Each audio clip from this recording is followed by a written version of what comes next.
Hello everyone, তোমাদের Madhumita by makeover চ্যানেলে welcome. আজ তোমাদের সাথে আমি একটা সাবেকি লুক কমপ্লিট করে দেখাবো। দেখতেই পাচ্ছ, আমি ফার্স্টে একটা রেড আর হোয়াইটের মধ্যে একটা শাড়ি পরে নিয়েছি। আর আমার স্কিনটা যেহেতু খুব অয়েলি আর অ্যাকনি পোর, তার জন্য আমি এখানে সব কিছুই ম্যাট আর জেল ইউজ করব, যাতে আমার অয়েলটাকে কন্ট্রোল করে। আর এখানে আমি খুব মিনিমাইজ প্রোডাক্ট ইউজ করেছি, খুব হাই লেভেলের প্রোডাক্ট নয়। এখানে ইনসাইটের একটা কারেক্টিং প্যালেট দিয়েই পুরোটাকে আজকের আমি আমার ফুল লুক করেছি। দেখতেই পাচ্ছ, ফার্স্টে আমি দেখিয়ে দিয়েছি, ওটা দিয়ে আমার যে ডার্ক সার্কেলগুলো ছিল আমি বসিয়ে দিয়েছি। আর কারেক্টিং যখন আমরা করবো না আমাদের কোনো স্পটের ওপরে, সেটাকে হালকা হাতে কিন্তু দিতে হবে, বেশি জোর করে প্রোডাক্টটাকে তুলে দিলে হবে না।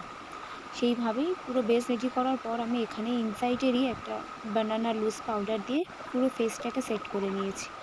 আর আই ম্যাজিকের ব্রাউন কালারটা দিয়ে আইব্রোটা ড্র করে নিয়েছি। এখানে তো খুব মিনিমাইজ প্রোডাক্ট ইউজ করা হয়েছে এখানে। আর আমি আমার আই মেকআপটা করার আগে চোখের ওপরে যত ক্রিম প্রোডাক্ট ছিল সবটা টিস্যু দিয়ে মুছে নিয়েছি, নিয়ে হালকা একটা বেস রেডি করেছি, দিয়ে পাউডার দিয়ে সেট করেছি। এখানে ফার্স্টে আমি ব্রাউন আর পিঙ্ক শেডের মধ্যে একটা কালার দুটো নিয়ে মিক্সড করে দিয়েছি। দেখো, খুব অল্প। আর কাজল দিচ্ছি, কাজল ছাড়া তো বাঙালির লুক কমপ্লিট হয়ও না। পুরোটা কাজল দিয়ে তারপর আমি একটা সরু বেরির ব্রাশ নিয়ে পুরো সেট করে দিয়েছি। আর তারপর ভাবলাম হয়তো একটু ওপরেও স্মোকি মতন করা যাক, কারণ ভালো লাগছিল না দেখতে, তাই হালকা প্যালেট থেকে ব্ল্যাক শেড নিয়ে করে দিয়েছি।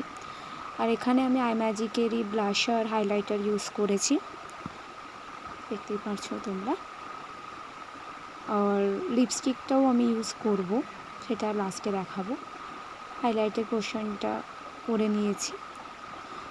এবারে আমি পুরো মেকআপটাকে সেট করলাম সুইস বিউটির ফিক্সার দিয়ে। এবারে আমি লিপ ড্র করব। ফার্স্টে লিপটাকে ড্র করে নিয়েছি, একটা দুটো শেড মিলিয়ে নিয়েছি। এবারে হালকা মাস্কারা দিয়ে সেট করলাম। ল্যাশ আমি লাগাই না, যেহেতু আমার খুব একটা ভালো লাগে না ল্যাশ লাগাতে, তাই চোখটাকে আমি মাস্কারা দিয়েই সেট করে নিয়েছি। চুলটাকে হালকার ওপরে রেখেছি। আর এই সেটটা দেখো, খুব সুন্দর, আমাকে গিফট করেছিল একজন, সেটাই পরলাম। বাট কানের দুলটা খুব একটা ম্যাচ হচ্ছে না, তার জন্য আমি ইয়াররিংটাকে চেঞ্জ করে দিলাম। এবারে দেখো কেমন লাগছে। আর এই যে ব্যাঙ্গেলসগুলো দেখছো, সেটা কিন্তু আমি নিজেই বানিয়েছি, জানি না কতটা ভালো লেগেছে। এই ফুল লুক আমার দেখো কেমন হয়েছে, প্লিজ জানিও।